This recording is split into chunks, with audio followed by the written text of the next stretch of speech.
The 15th of January this year was the 130th anniversary of the birth of Osip Mandelstam.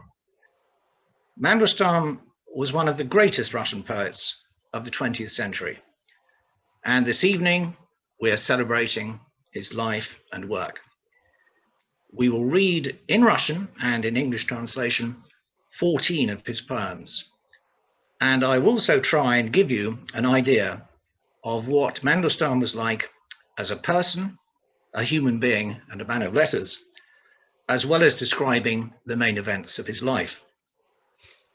Osip Emilievich Mandelstam was born of Jewish parents on the 15th of January, 1891, in Warsaw, which was then under Russian rule.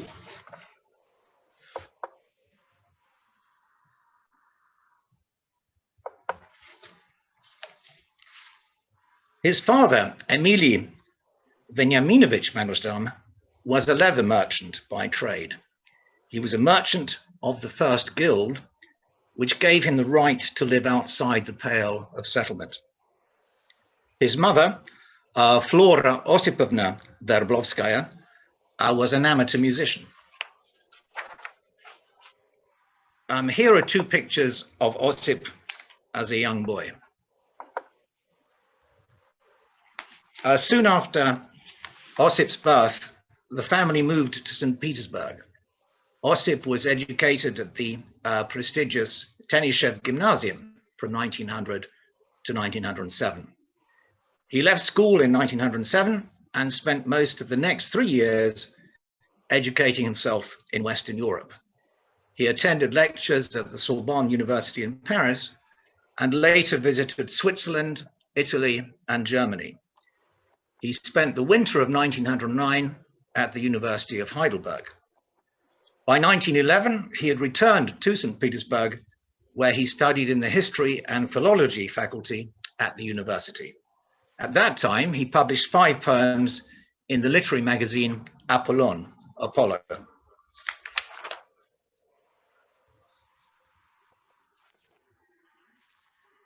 In the spring of 1913, Mandelstam published his first book, Stone, Kamin, a collection of 23 poems written by him during the period between 1908 and 1913, between the ages of 17 and 22. It made an immediate impact on the reading public. This was in effect the beginning of Mandelstam's literary career. It coincided with an intense period of cultural achievement in Russia. The years between 1895 and 1915 are known as the Silver Age. Silver because the epithet golden, as I'm sure you all know, is used to describe the age of Pushkin. The literary scene during this period was dominated by the symbolists, Alexander Blok, Konstantin Balmont, Andrei Biely, Valery Brusov, and Vyacheslav Ivanov. Mandelstam began to attend the weekly literary gatherings at Vyacheslav Ivanov's St. Petersburg apartment, Dernov House, which was nicknamed the Tower, Bashня. He also attended frequent meetings of the Guild of Poets, Tsekh Poetov. It was at one of the meetings at the Tower that he met 2 poets with whom his literary career was to be closely associated, Anna Akhmatova and her husband Nikolai Gumilyov. This trio together founded what would become known as the Acmeist school. In fact, Acmeism was less a school or movement than it was a quest for clarity and precision in reaction to the mysticism and vagueness of the symbolists. Akhmatova described Mandelstam as the movement's first violin. Acme is the Greek for the highest degree of something. Years later, Mandelstam described Acmeism as a yearning for world culture. Mandelstam also wrote the Acmeists' Manifesto, the morning of Acmeism, Utra Acmeisma, in 1913, though it was not published until 1919. The title of his first collection, Stone, proclaims Mandelstam's poetic principles. He found the title stone, Kamien, in a poem entitled A Problem, which had been written in 1833 by Fyodor Tyutchev, one of Russia's greatest poets of the 19th century. The poem describes a mysterious stone in the valley, which has fallen there from the mountain. As Mandelstam proclaims in the Alchemist's Manifesto, the alchemists reverently take up the enigmatic Tyutchev stone and set it in the foundation of their building. For Mandelstam, stone was the basic building material, just as the word is the basic building material for a poem. And he saw himself as a builder. His habit of thinking of poetry in architectural terms often leads him to write poems about buildings. The Admiralty, Notre Dame, and Hagia Sophia, to name but three. Silentium, which Mandelstam wrote in 1910, the first poem we're going to read, is one of the key poems of Stone. The title Silentium immediately takes us to the famous poem by Tyutchev of the same name. In his poem, Mandelstam celebrates the moment in time just as Aphrodite is about to be born of the sea spray. At this point in time, word and music are still one, fused in unbroken unity. The poem is also a celebration of the advent of Acmeism, with its famous line, which could almost serve as Acmeism's manifesto. A stanza pienoi, Aphrodita, I slova v muziku vernis. Let Aphrodite become sea spray again. Let the word again become music. We'll now read Silentium. Lucy will read the English first, and then Alla will recite the original in Russian. Her birth is yet to be. She and word and music are one. And so she maintains unbroken all life in unity. The sea's breast gently breathes in the lunatic brilliance of the day, and the pale lilac of the sea spray lies in a bowl of cloudy blue. May my lips discover what has always been mute, like a crystal note that is newborn and pure.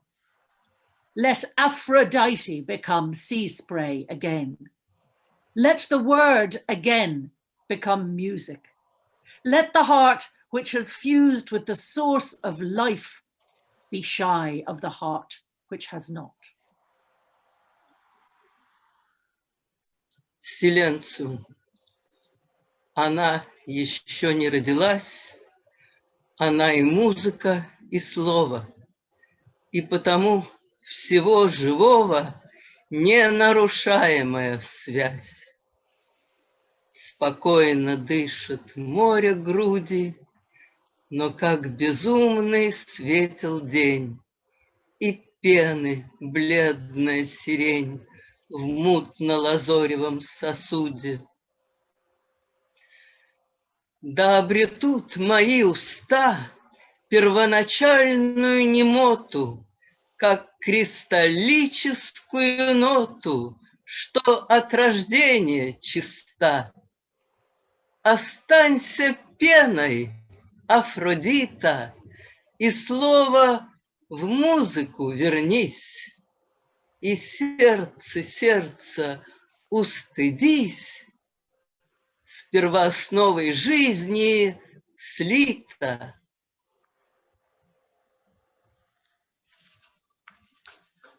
The First World War broke out in 1914. Mandelstam was exempted from military service and so did not fight in the war. In the period between 1914 and 1917, he lived in the Crimea and also in Petrograd and Moscow. He loved the Crimea because he saw it as an outpost of the ancient classical world. Later, he wrote an essay, Theodosia, about his time in the Crimea. In 1916, Mandelstam was involved with the poet who was in many ways as extraordinary as himself. This was Marina Tsvetaeva. As we know, Marina Tsvetaeva emigrated in 1922, but returned to the Soviet Union in 1939, where she committed suicide 2 years later. Mandelstam was briefly infatuated with Tsvetaeva throughout 1916. She wrote a number of poems to Mandelstam. He himself addressed 7 poems to Tsvetaeva, including Vrazna Galositse de Vitebskого Chora, in the polyphony of a girl's choir. This poem is also a good illustration of the allusions to or reminiscences of Italy, which frequently appear in Mandelstam's poetry. There is also a brilliant play on words when Mandelstam refers to Florencia v Moskvie, Florence in Moscow. Florence, Firenze in Italian, means blooming, and the root of Tsvetaeva's surname is Tsvetok, a bloom. We'll now read this beautiful poem.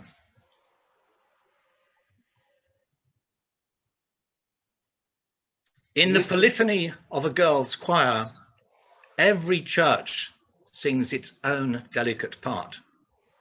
And in the stone arches of the Assumption, I see high arched brows.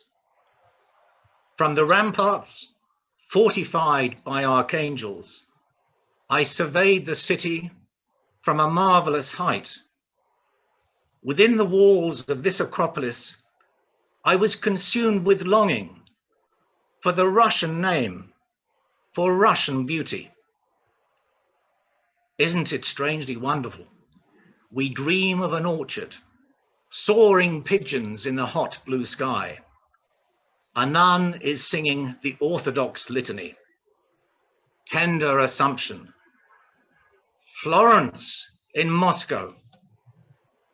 The 5-domed cathedrals of Moscow, with their Italian and Russian souls, remind me of Aurora, but with a Russian name and in a fur coat. В разноголосице девического хора все церкви нежные поют на голос свой, и в дугах каменных Успенского собора мне брови чудятся, высокие, дугой. И с укрепленного архангелами вала я город озирал на чудной высоте.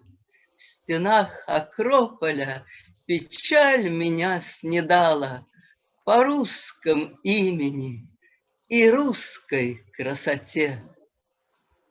Не диво ль дивное, что Вертоград нам снится, где реют голуби в горячей синеве, что православные крюки поет черница, Успенье нежное, Флоренция в Москве, и пятиглавые московские соборы с их итальянскою и русскою душой напоминают мне явление Авроры, но с русским именем и в шубке меховой. The 1917 revolution, in effect, disrupted any literary career Mandelstam might have made for himself. There is little information about his activities during and immediately after the revolution. What we do know about is his encounter with the notorious Yakov Blumkin, who started first as a left socialist revolutionary assassin, then became a Bolshevik, Cheka agent and spy. The following story about Blumkin and Osip Mandelstam is recounted by Mandelstam's biographer, Clarence Brown. One evening, he was sitting in a cafe, and there was the notorious socialist revolutionary terrorist Blümchen, at that time an official of the Cheka, drunkenly copying the names of men and women to be executed onto blank forms already signed by Dzerzhinsky. Mandelstam suddenly threw himself at Blümchen, seized the lists, tore them to pieces before the stupefied onlookers, then ran out and disappeared.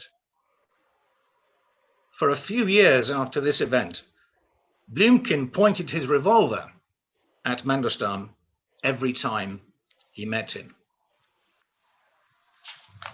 In 1919, Mandelstam was living in Kiev. It was in Kiev that he met the artist Nadezhda Khazina. They fell in love and lived together for some months there. By 1920, Mandelstam had returned to what was by then Petrograd. 1922 marked two important events in his life: the publication of his second book of poems, Tristia, and his marriage to Nadezhda. After getting married, they settled in Moscow for 2 years. As I've just said, the title of his 1922 collection was Tristia. This is also the title of a collection of verse by the Roman poet Ovid. Although the title itself was not of Mandelstam's choosing, it emphasizes his identification with Ovid as an exile and outcast. Tristia is Mandelstam's most, quote, classical book, if one takes the term as a reference to the culture of ancient Greece and Rome. The poems are permeated by a lament for the loss of classical culture's system of values and for the lost European cultural tradition. Throughout his life, Mandelstam wrote a number of poems to various women. There is no doubt that he loved his wife Nadezhda very deeply. However, on several occasions, he fell desperately in love with other women. Each time, it was an inspiration for the writing of poems. These poems he himself called izmennicheskие stихи, poems of infidelity, and he tried, albeit unsuccessfully, to hide them from his wife.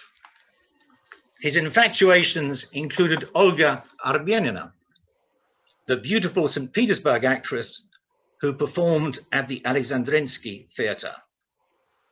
He fell in love with her during the last months of 1920. Mandelstam wrote a number of poems with a theatrical theme.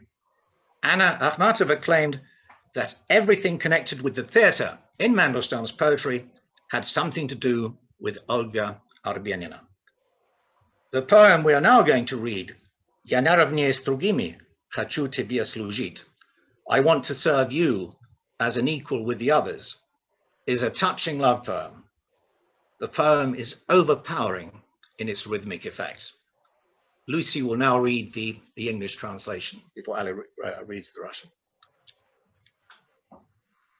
I want to serve you as an equal with the others, to tell your fortune with lips dry from jealousy. The word does not slake my parched mouth, and without you the dense air again for me is empty. I am no longer jealous, but I want you, and I will carry myself like a victim to the hangman.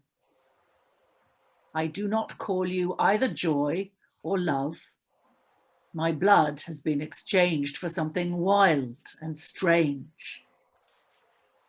One moment longer, and I will say to you, it is not joy, but torment that I find in you. And as to some transgression, I am drawn to you by your bitten, confused, and tender cherry mouth. Return to me quickly. I'm terrified without you. I have never felt you more strongly than now. And all that I desire, I see in waking dreams. I am no longer jealous, but I am calling you.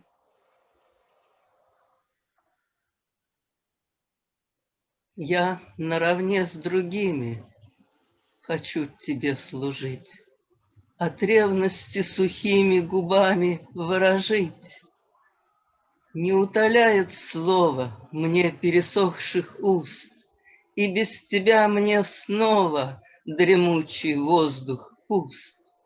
Я больше не ревную, но я тебя хочу, и сам себя несу я, как жертву палачу.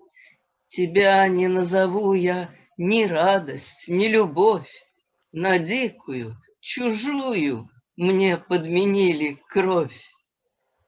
Еще одно мгновенье, и я скажу тебе, не радость, а мученье я нахожу в тебе. И словно преступление меня к тебе влечет, искусанный в смятенье вишневый нежный рот. Вернись ко мне скорее, мне страшно без тебя. Я никогда сильнее не чувствовал тебя. И все, чего хочу я вижу наяву. Я больше не ревную, но я тебя зову.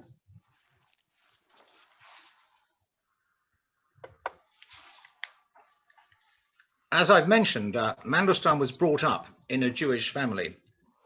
However, he considered that European civilization would not have been possible without Christianity, which in turn would not have been possible without Judaism. Thus, he regarded Judeo-Christian values, along with Greco-Roman culture, as the foundation of European civilization. While he was proud of his Jewish heritage, he had nevertheless formally converted to the Protestant faith. Christianity was important to him for the moral and cultural values it represented. The theme of Christianity is dealt with in Tristia and also in his prose work, including his pamphlet Fourth Prose, Четвертая Проза, and various articles. For example, in the article The Word and Culture, published in 1921, Mandelstam wrote, «Теперь всякий культурный человек христианин». Now every cultured person is a Christian. This thought is confirmed in many poems of the period. A good example of this is the poem Люблю под сводами садия тишины, Under These Vaults of Eternal Silence. This poem, which was written in 1921, mentions St. Isaac's Cathedral and two other great cathedrals of the Christian religion, Hagia Sophia in Constantinople and St. Peter's in Rome. Mandelstam uses an astonishing metaphor when describing these cathedrals. Storehouses of air and light, granaries of universal good, and threshing barns of the New Testament. The final stanza contains a quotation from St. Paul's epistle to the Romans.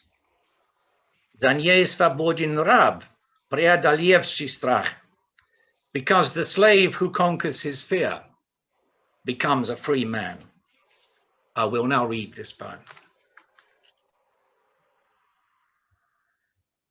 Under these vaults of eternal silence, I love the wandering sounds of prayers and remembrances, and the touching ritual to which we all owe so much of the Good Friday service at St. Isaac's.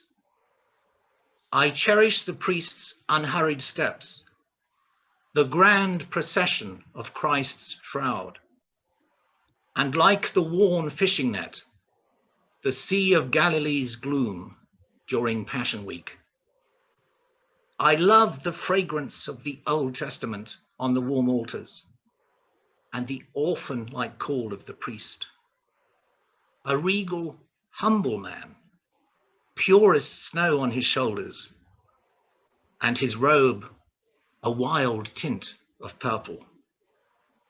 The eternal cathedrals of Hagia Sophia and St. Peter, storehouses of air and light, granaries of universal good, and threshing barns of the New Testament. No, it is not to you where the heart strains at times of tribulation. The wolf's track of unhappiness drags here along St. Isaac's wide and cloudy steps, and we shall never betray it. For the slave stands free who has conquered his fear, and in these deep granaries and cool barns, the grain of deep and fulfilling faith has preserved itself beyond all measure for the future.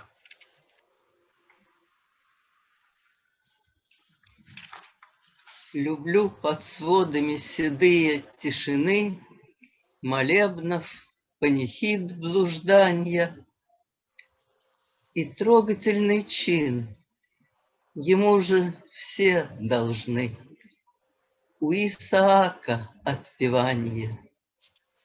Люблю священника неторопливый шаг, широкий вынос плащаницы и в ветхом неводе генесарецкий мрак, великопостные седмицы.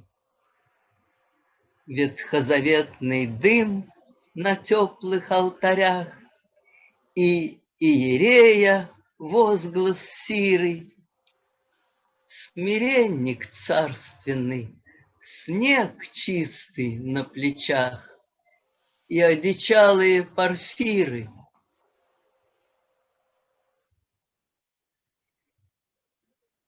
Соборы вечные Софии и Петра, амбары воздуха и света, зернохранилища вселенского добра и Риги Нового Завета. Не к вам влечется дух в годины тяжких бед, сюда влачится по ступеням широкопасмурным несчастья волчий след. Ему ж вовеки неизменим. За не свободен раб, преодолевший страх, и сохранилась свыше меры в прохладных житницах, в глубоких закромах зерно глубокой, полной веры.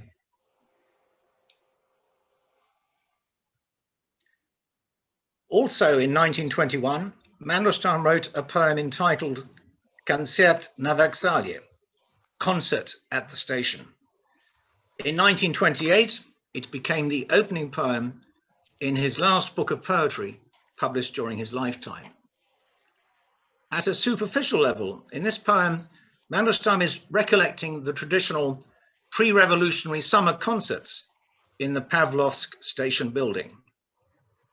But like many of Mandelstam's poems, this poem is to be understood on different levels. First, the date when it was written, 1921, is significant. It was in 1921 that the Bolshevik regime brutally suppressed the Kronstadt rebellion. After this, the intelligentsia could no longer have any illusions about the ruthless lengths to which the Bolsheviks would go to eliminate opposition.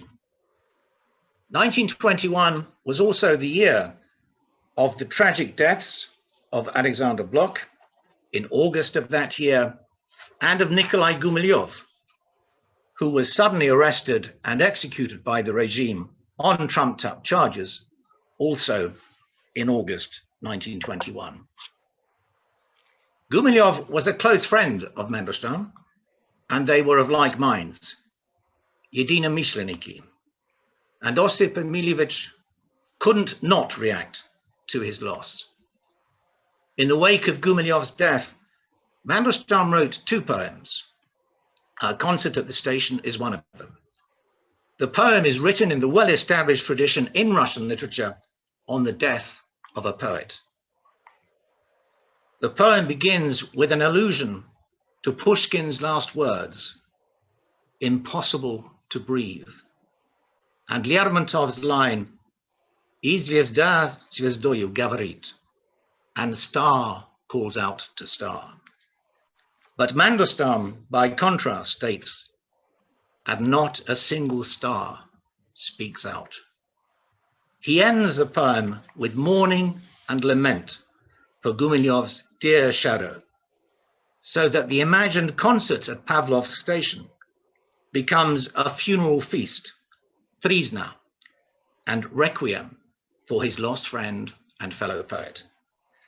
Concert at the Station is also a heart-rending lament for a lost culture, as well as a terrifying metaphorical depiction of the oppressiveness of the Soviet environment. В последний раз нам музыка звучит. For the last time, the music sounds for us. We'll now read this poem.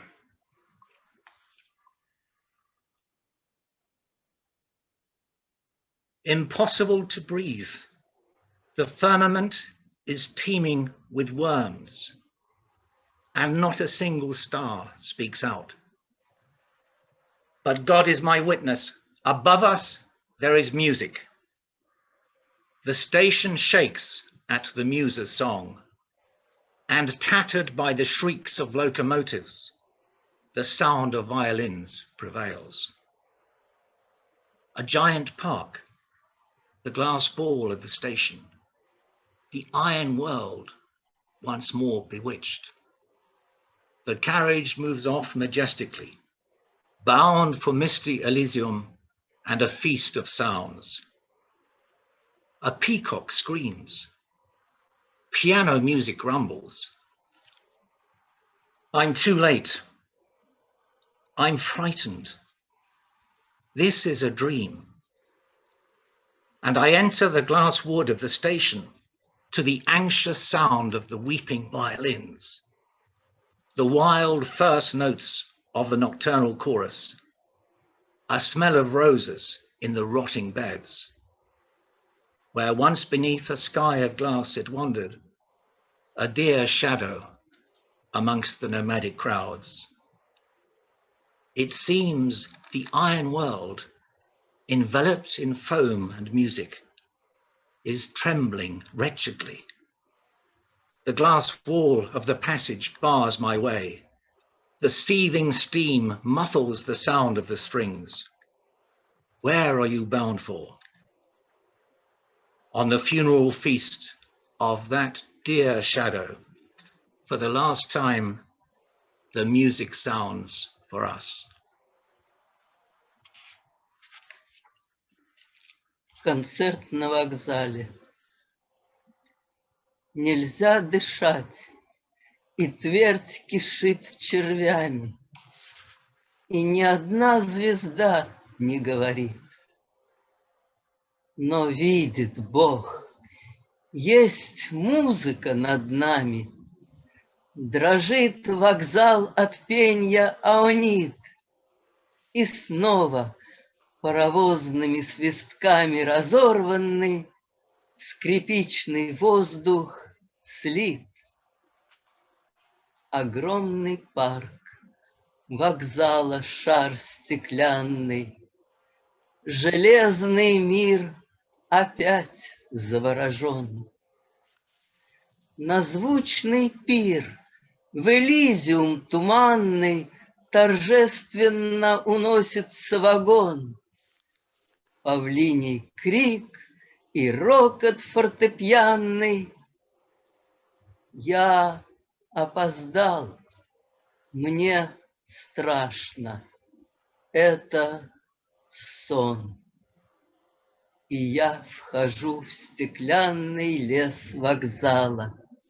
Скрипичный строй в смятенье и в слезах. Ночного хора дикое начало и запах роз в гниющих парниках, где под стеклянным небом ночевала родная тень в кочующих толпах. И мнится мне весь в музыке и пении железный мир так нищенски дрожит. В стеклянный я упираюсь в сени, горячий пар зрачки смычков слепит. Куда же ты? На тризне милой тени в последний раз нам музыка звучит. In the 1920s, Mandelstam became the victim of recriminations from the newly empowered communists. He found it increasingly difficult to publish his work. Despite this, in 1925, he managed to publish Shum Vremeni, Noise of Time, The Noise of Time, a collection of autobiographical essays. Donald Rayfield described The Noise of Time as, quotes, a haunting evocation of cultural influences on the adolescent Mandelstam. In 1925, Osip and Nadezhda moved to Leningrad from Moscow. It was about this time that Mandelstam fell in love with Olga Vaxel. Of all Mandelstam's infatuations, the one with Olga Vaxel was the most powerful. He wrote 2 love poems to her in 1925 and 2 more in 1935, when he learnt about her death by suicide. A love poem to Olga Vaxel is the last poem in the last collection of poetry Mandelstam published in his lifetime, in 1928, in the book Poems, Stihotvorения. This poem also portrays, in a frightening and somber way, the incoming darkness of Soviet reality. Darkness descended on him personally for the next 5 years. During this period, he did not compose any poetry. However, in 1928, he managed to publish 3 books. One of them was the Egyptian stamp, Yegipetskaya Marka, a surreal novella about the sufferings of a Russian Jew. The 2 other publications were his 3rd verse collection, Poems, Stihotvorения, and On Poetry, a collection of brilliant critical essays.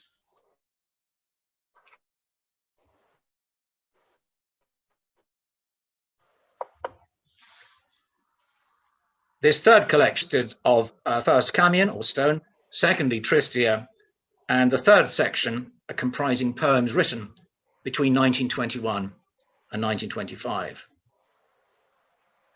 So by 1928, Mandelstam's 3 books had seen the light of day, but he discovered that literary journals were now unwilling to publish his work, the spirit of which was utterly opposite to the stance after 1925. He did write poems for children and also supported himself by translating the novels of Western writers, 19 books in 6 years, by revising translations of foreign novels, and by occasional journalism. In 1923, for example, he interviewed the young Ho Chi Minh. It was his translation work which led to what became known as the Gornfeld affair. Mandelstam was given the task of revising a translation by one Arkady Gornfeld of the novel by Charles de Costa, Till Eulenspiegel. He was then totally unfairly and unjustly accused of having plagiarized Gornfeld's translation. This experience understandably made him feel very bitter and prompted him to write 4th prose, Четвертая проза. It bore this title because it was written after his other prose works, The Noise of Time, Feodosia, and the Egyptian stamp. Fourth prose was published in the USSR only in 1988. It's a furious feuilleton or pamphlet directed against the literary establishment and a masterful polemic against the whole idea of, quotes, authorized literature. Simultaneously, it's also a glorious tribute to genuine truth in literature and to faith in humanity. I've mentioned the uneasy relationship he had with the Soviet regime. However, he had one powerful protector, Nikolai Bukharin, a member of the Politburo and head of the Comintern. It was thanks to Bukharin that Osip and Nadezhda were able to visit Armenia for 8 months in 1930. Mandelstam ventured on this visit as a kind of escape from the hostile environment he found himself in. Moreover, he had long been interested in Armenia and in its language and history. He deeply admired the country. According to Nadezhda, he attached great symbolic value to Armenia as a source of Hellenistic, humanistic, and Judeo-Christian values. He regarded it, in effect, as the cradle of civilization. This visit led to the writing of the prose work, Puteshestvie v Armeniu, Journey to Armenia, which was miraculously published in 1933 in the Leningrad literary magazine Zvezda, The Star. It was the last publication which appeared during Mandelstam's lifetime. That is, apart from the Armenia cycle of poems and the poem Leningrad, which I'll mention shortly. Also, after his time in Armenia, Osip Mandelstam miraculously found that he was once again able to write poetry. The cycle of poems Armenia, which was published in 1931 in Novi Mir, is the direct result of this journey and ended the poet's 5-year silence. We'll now read one of the poems from this cycle, Я тебя никогда не увижу, I shall never see you again.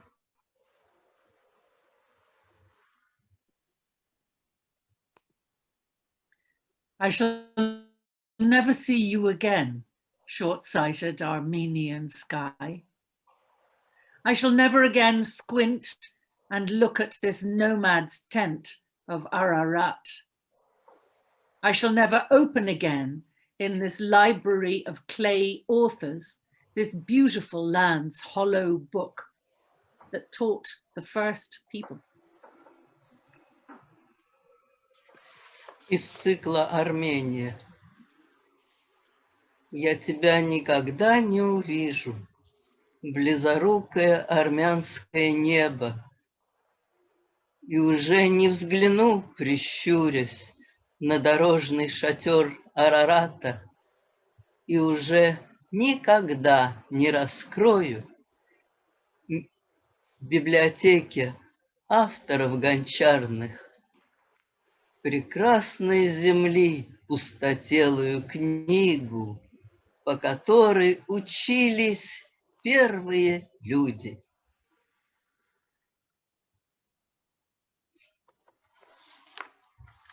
On their return from Armenia, Osip and Nadezhda went first to Moscow and then to Leningrad, where they had hoped to settle.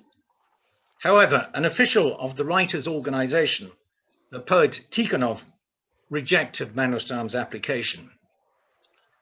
Before he left Leningrad, Mandelstam wrote a number of poems on the theme of the city.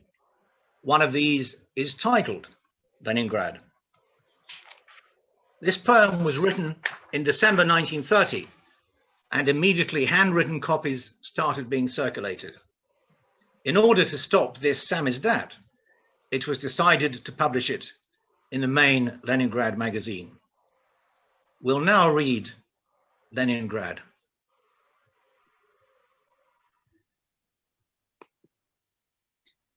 I've returned to my city of childhood illnesses and tears, the city that I know like the veins on the back of my hand. You've returned to it. Open wide, swallow quickly the cod liver oil of the street lamps on Leningrad's embankment. Begin to know again December's short day, when egg yolk is mixed with malevolent pitch. I do not want to die yet, Petersburg. You still have all my friends' telephone numbers. Petersburg, I still have the addresses from which I can find the voices of the dead. I live up a back flight of stairs, and when they tear at the bell pull, the ringing hits me in the head. I wait until dawn for the dear guests to arrive, and each rattle of the slender door chain is like the clank of shackles. Ленинград. Я вернулся в мой город, знакомый до слез, до прожилок, до детских припухших желез. Ты вернулся сюда, так глотай же скорей рыбий жир ленинградских речных фонарей. Узнавай же скорее декабрьский денек, где к зловещему дегтю примешан желток. Петербург, я еще не хочу умирать. У меня телефонов твоих номера.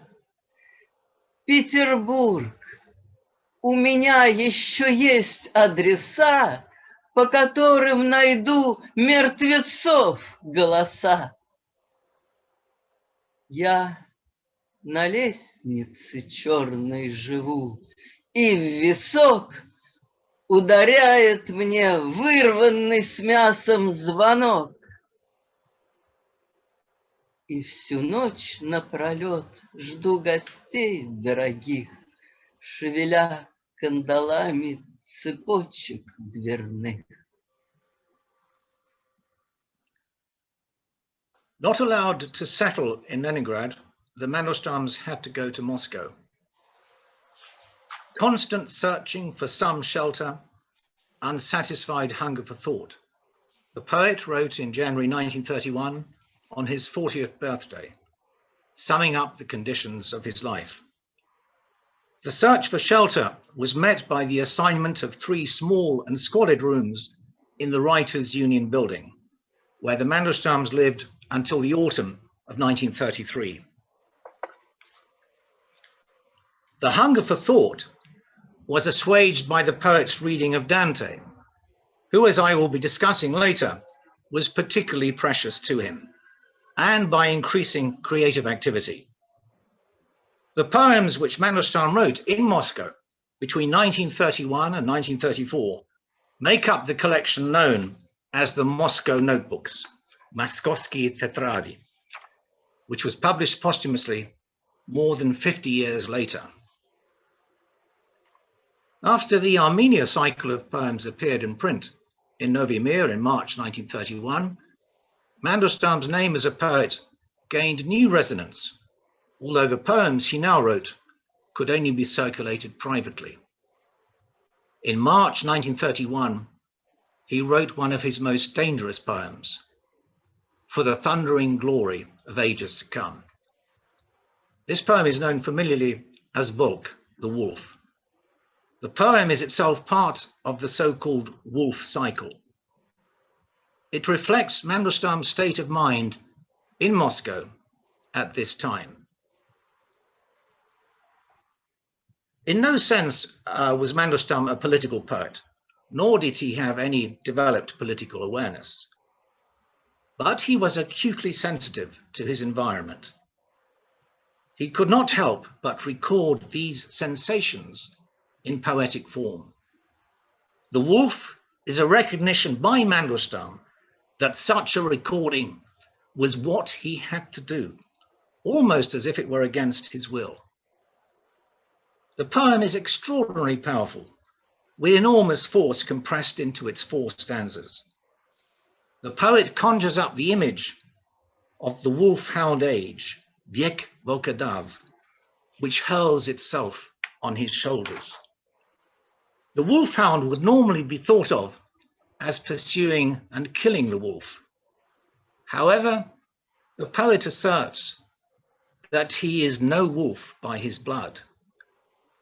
It is because of this and the fact that Mandelstam is living in a totally different dimension from the wolfhound age that he cannot be destroyed by a mere wolfhound. Only his equal can silence him. We'll now read this poem.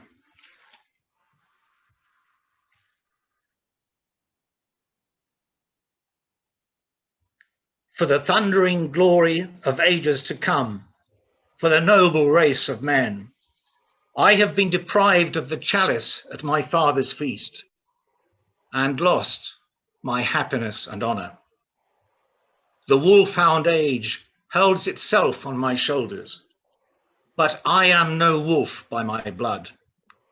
Rather stuff me like a hat into the sleeve of the hot fur coat of the Siberian steppes, so that I won't see the coward or the slushy mud or the bloodied bones in the wheel, so that all through the night, in their primeval beauty, the blue polar foxes will shine at me. Take me away into the night where the Yenisei flows and the pine tree reaches the stars, because I am no wolf by my blood, and only my equal will kill me.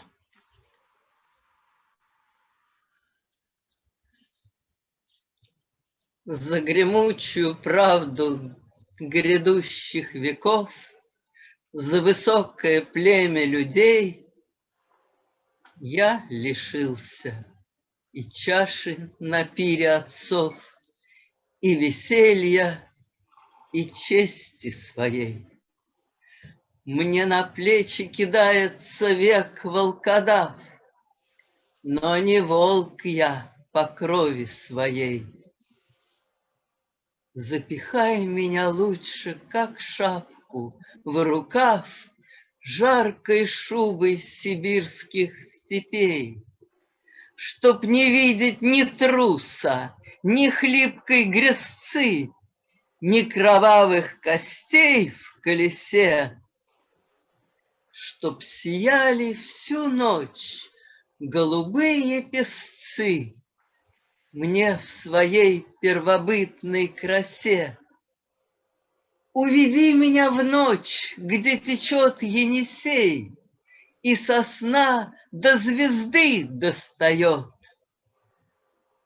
потому что не волк я по крови своей, и меня только равный убьет.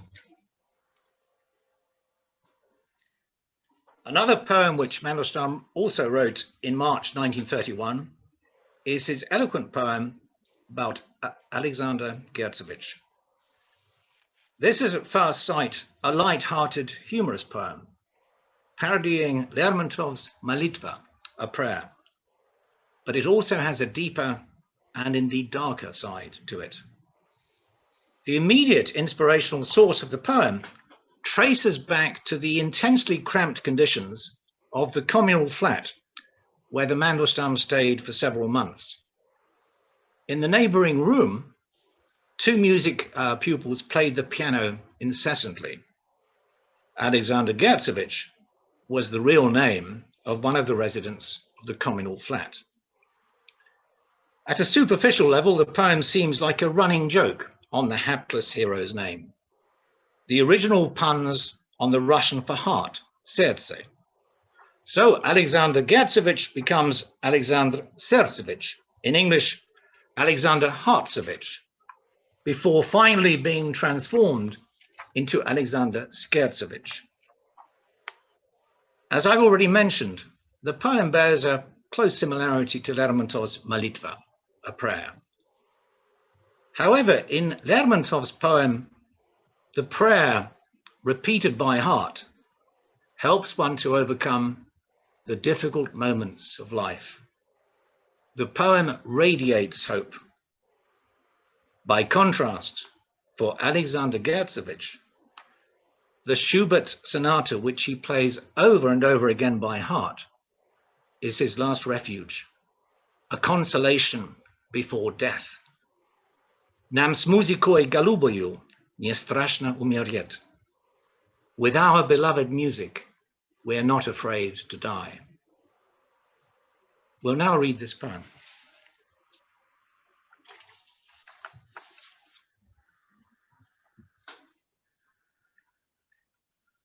In Moscow once lived Alexander Gertsevich, a Jewish musician who polished his Schubert like a sparkling diamond.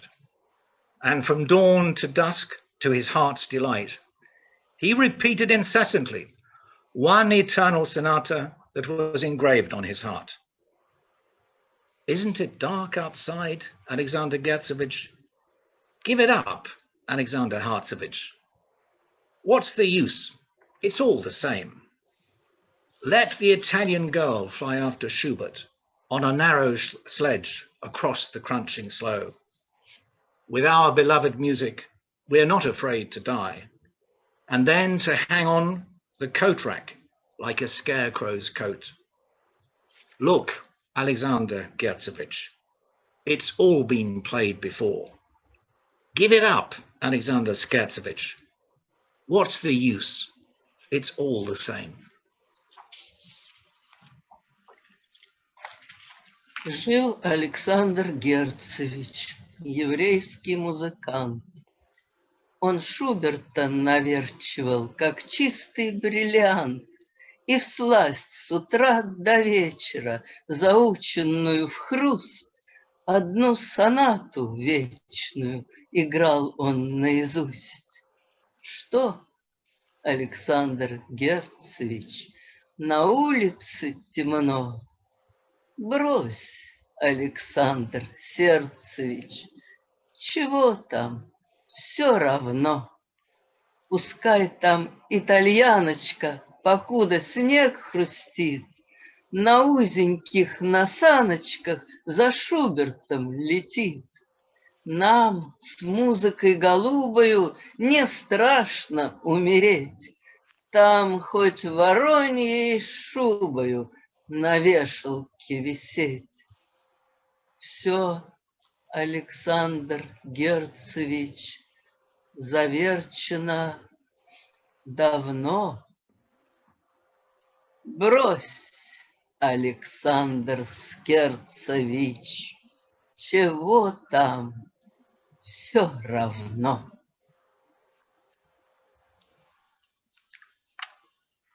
I have mentioned Mandelstam's interest in Dante.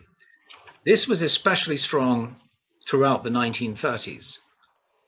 Anticipating his arrest, the poet obtained an edition of the Divine Comedy in small format in the Italian original, and always had it with him in his pocket. His immersion in Dante's poetry and meditation on the Italian poet's creative method resulted in the brilliant essay Conversation about Dante, Razgovor o Dante.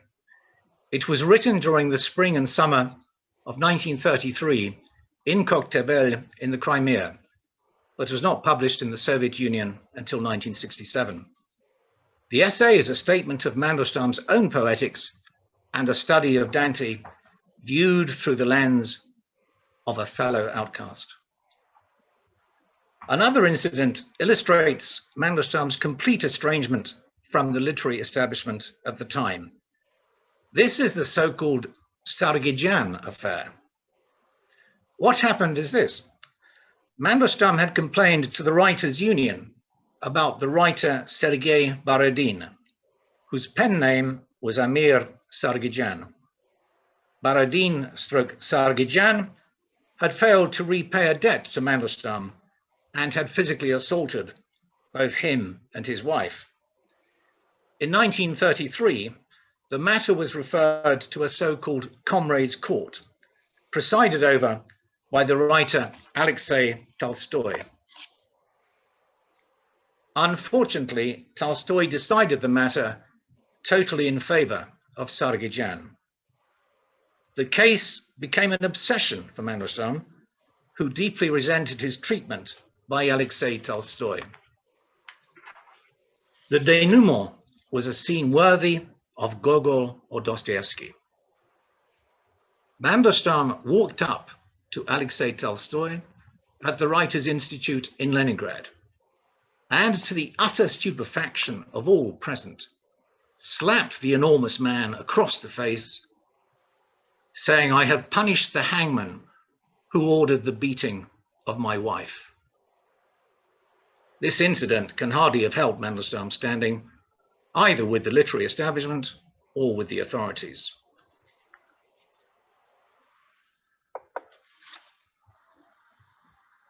But Mandelstam's most unforgivable crime against the Soviet regime was his satirical epigram about Stalin. "Мы живем под собою не чуя страны." We live, but no longer feel the land under our feet. It was the writing of this poem in November 1933 that led to his first arrest in May 1934. I say writing, but the poem was, of course, too dangerous to write down.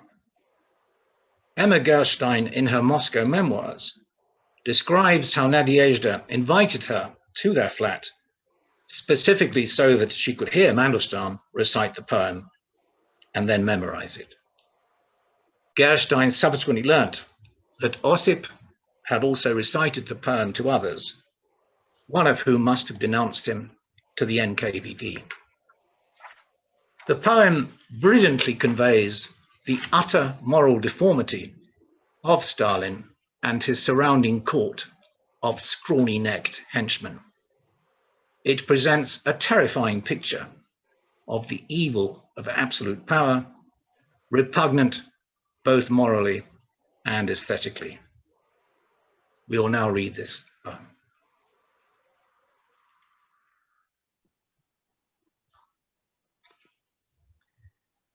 We are alive, but no longer feel the land under our feet. You can't hear what we say from 10 steps away. But when anyone half starts a conversation, they mention the mountain man of the Kremlin. His thick fingers are like worms. His words ring as heavy weights. His cockroach moustache laughs, and the tops of his tall boots shine. He is surrounded by his scrawny-necked henchmen and plays with the services of non-entities. Someone whistles, someone meows, and another whimpers. He alone points at us and thunders. He forges order after order like horseshoes, hurling them at the groin, the forehead, the brow, the eye. The broad-breasted boss from the Caucasus savors each execution like an exquisite sweet.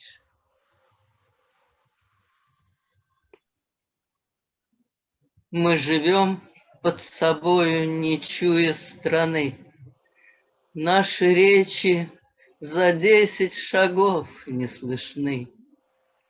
А где хватит на пол разговорца, там припомнят кремлевского горца. Его толстые пальцы, как черви, жирны, а слова, как пудовые гири, верны. Тараканьи смеются усища и сияют его голенища. А вокруг его сброд тонкошеих вождей. Он играет услугами полулюдей.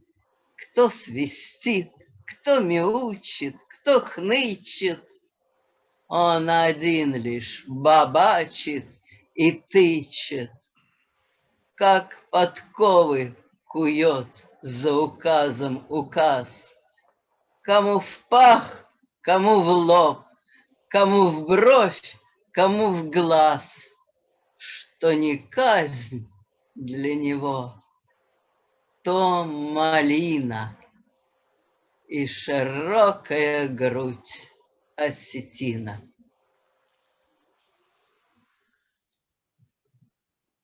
The NKVD arrested Mandelstam on the 13th of May, 1934. They searched and sealed his flat and confiscated all his papers, including his unpublished poems.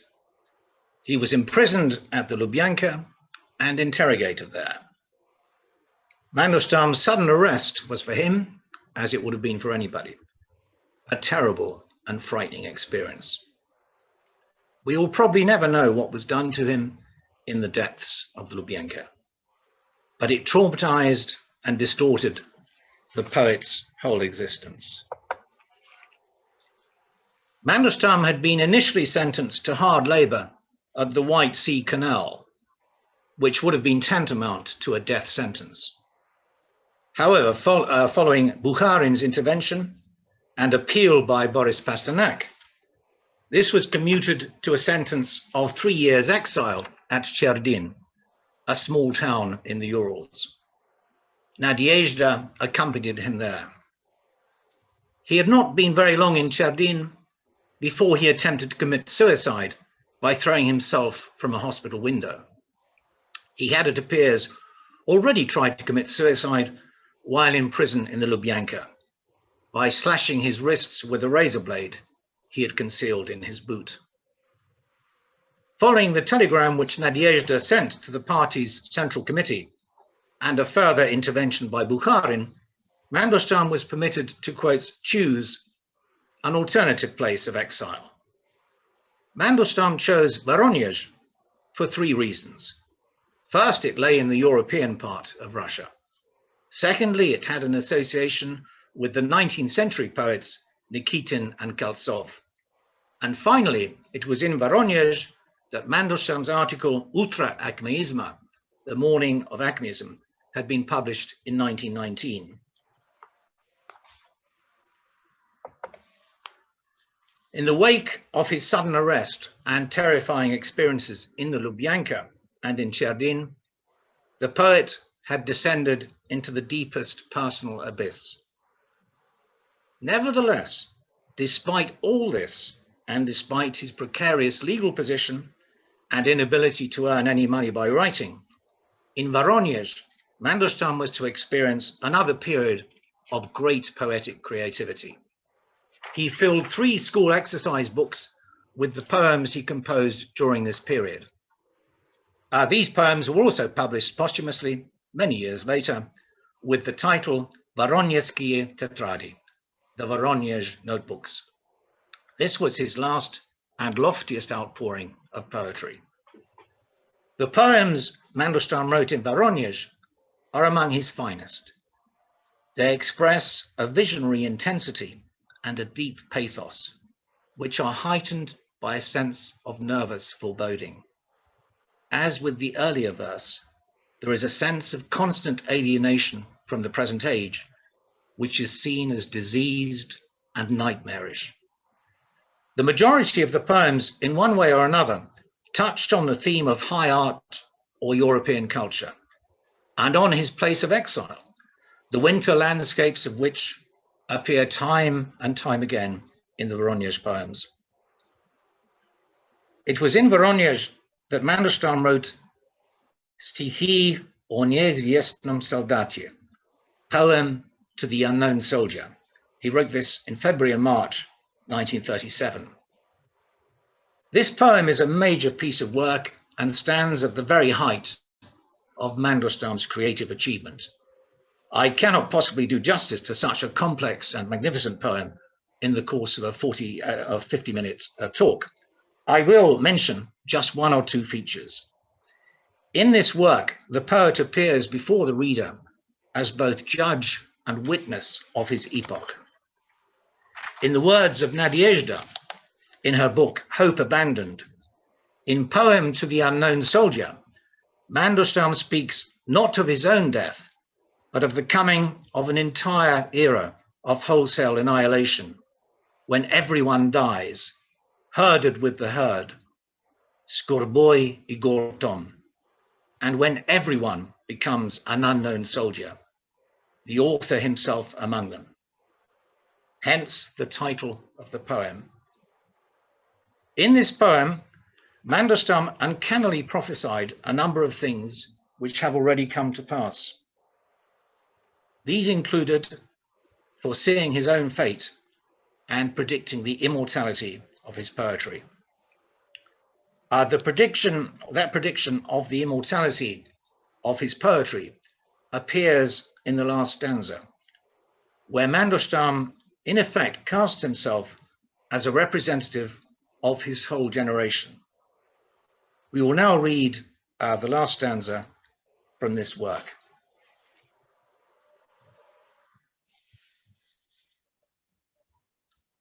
Arteries are flooded with blood as whispers run through the ranks. I was born in 1894. I was born in 1892. Herded with the human herd, I squeeze my worn-out birth tag in my fist and whisper with bloodless lips. I was born in the night of the 2nd to the 3rd of January in the unreliable year, 1891, and the centuries surround me with fire.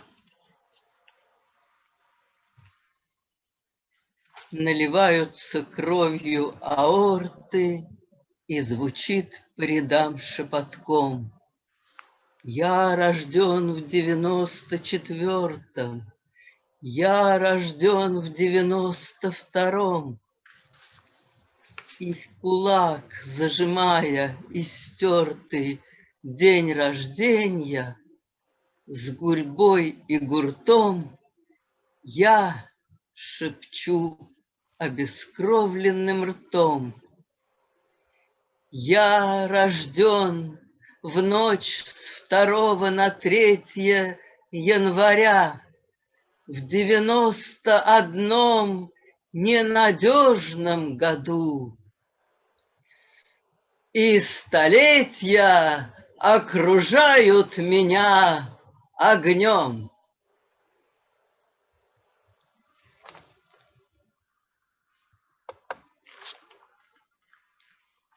I would now like to emphasize that Mandelstam wrote a number of striking love poems to his wife.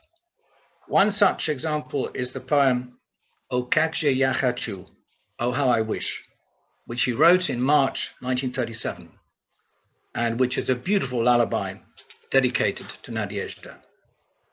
It's touching and haunting in its simplicity, both the purity of feeling in the original and the powerful rhythm of the poetry are brilliantly captured in the late chair of the Pushkin Club, Richard McCain's translation, which Lucy will now read. Oh, how I wish I could fly along a starbeam, unknown to anyone, where I wouldn't exist at all.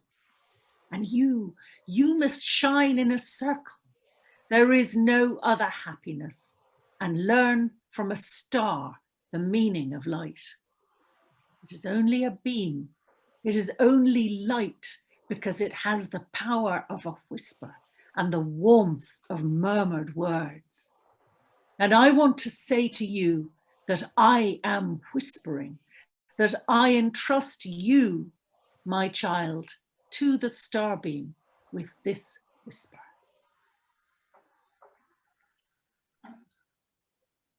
О, как же я хочу, нечуемый никем, лететь вослед лучу, где нет меня совсем, а ты в кругу лучись, другого счастья нет, и у звезды учись тому, что значит свет.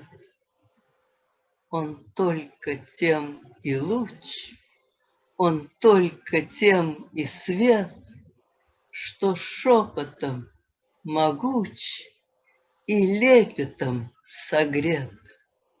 И я тебе хочу сказать, что я шепчу, что шепотом лучу тебя, дитя, вручу.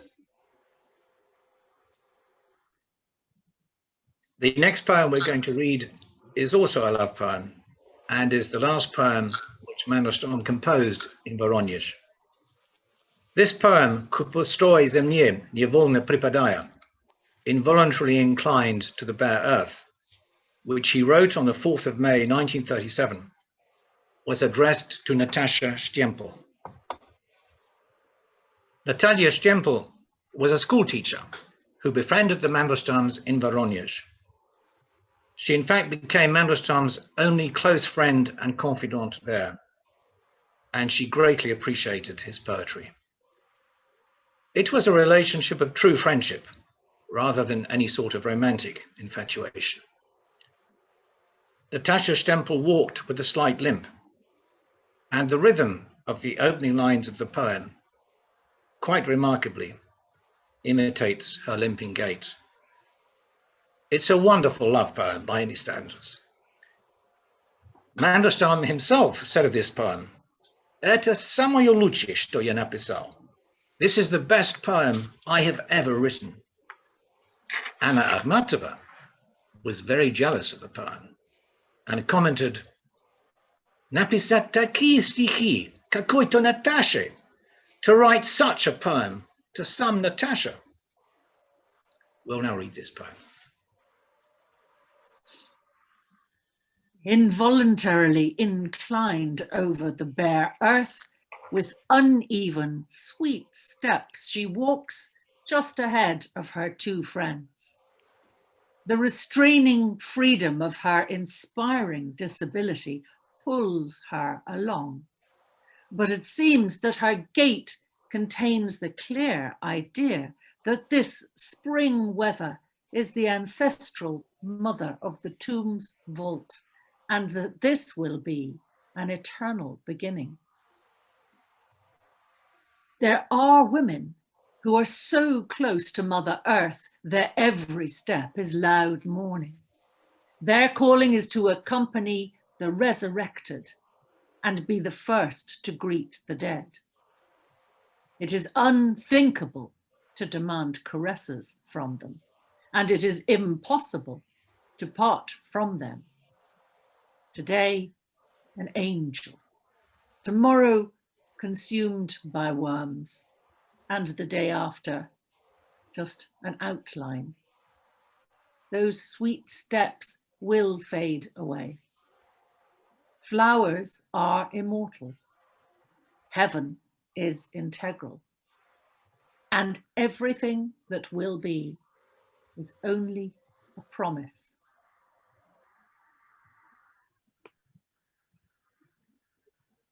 К пустой земле, невольно припадая, неравномерной, сладостной походкой, она идет, чуть-чуть опережая подругу быструю и юношу погодка. Ее влечет стесненная свобода одушевляющего недостатка, и может статься ясная догадка. В ее походке хочет задержаться о том, что эта вешняя погода для нас проматерь гробового свода. И это будет вечно начинаться. Есть женщины в сырой земле родные, и каждый шаг их гулкое рыданье. Сопровождать воскресших и впервые приветствовать умерших их призвание. и ласки требовать от них преступно, и расставаться с ними непосильно. Сегодня ангел, завтра червь могильный, а послезавтра только очертанье. Что было поступь, станет недоступно. Цветы бессмертны, небо целокупно, и все, что будет, только обещанье.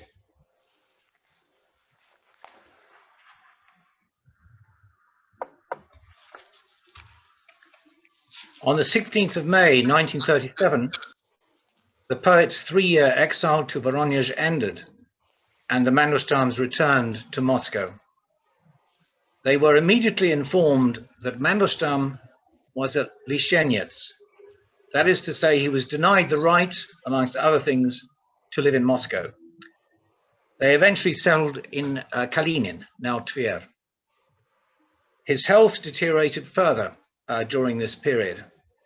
In the autumn of 1937, he had 1 or 2 heart attacks. In March 1938, the Literary Foundation arranged for the couple to stay in the sanatorium at Samatikha, to the southeast of Moscow. On the 30th of April 1938, Mandelstam was arrested there. He was held for several months at Lubyanka before being sentenced to 5 years hard labor for, quotes, counter-revolutionary activities. Osip Mandelstam was subsequently sent to a transit prison camp near Vladivostok, where he died of cold and starvation in appalling and harrowing circumstances. He was buried with many others in an unmarked communal pit. An official death certificate was issued 2 years later in 1940. That simply said that Mandelstam died there of heart failure on the 27th of December 1938.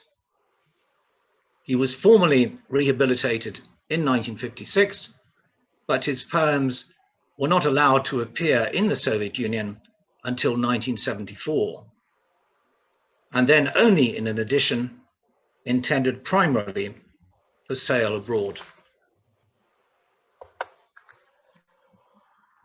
The survival of about 200 poems, which Mandelstam wrote after 1930, the poet's own survival after his 1934 arrest, and until relatively recently, virtually all our information about his later life are due to the extraordinary woman who joined her fortunes with his in 1919. It is thanks to the determination and courage of Nadezhda Mandelstam that the 200 poems which her husband wrote after 1930 were preserved for posterity along with his prose work. Nadezhda hid manuscripts and memorized poems and prose in case all copies were destroyed. As Mikhail Bulgakov so tellingly wrote, "Rukopisy ne горят," manuscripts don't burn.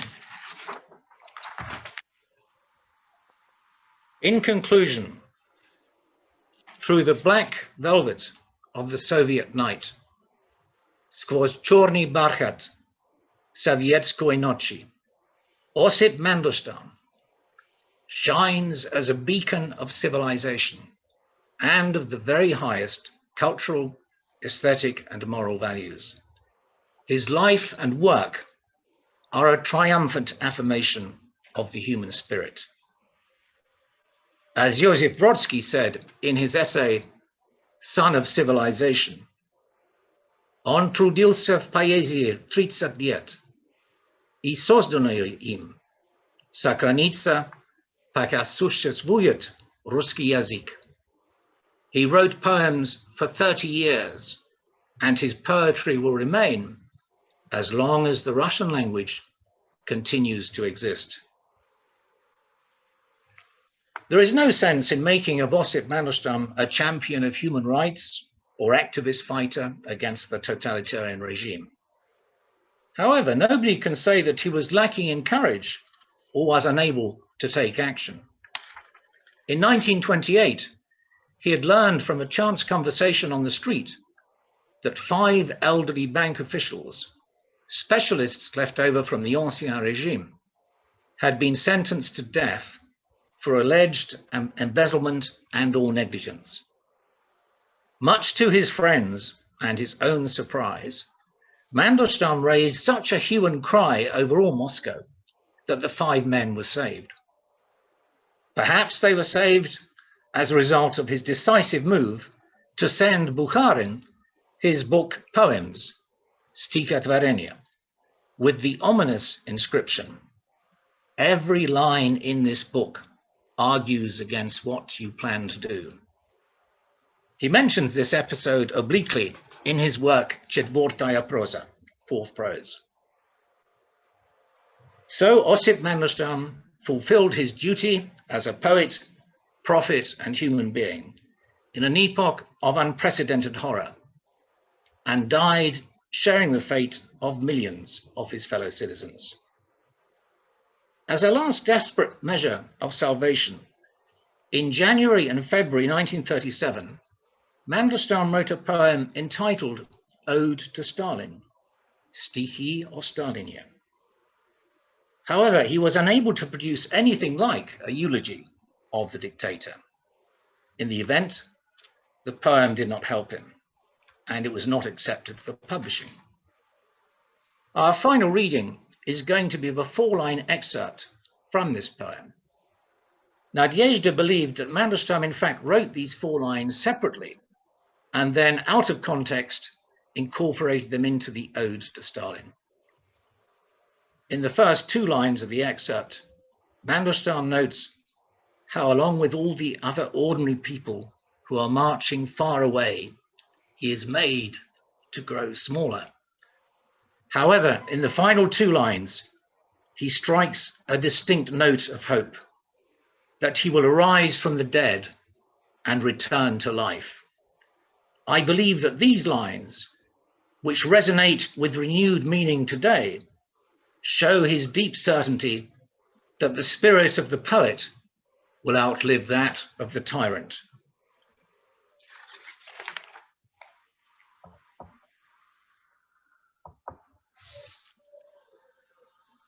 We will now read this 4-line extract.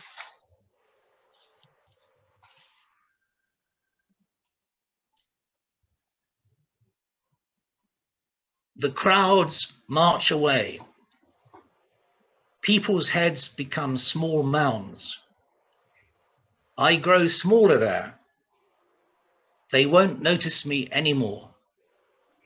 But in much loved books and children's games,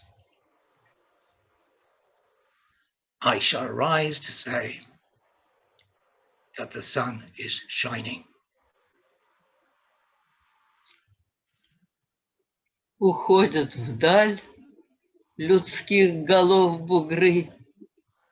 Я уменьшаюсь там, меня уж не заметят. Но в книгах ласковых и в играх детворы воскресну я, сказать, что солнце светит.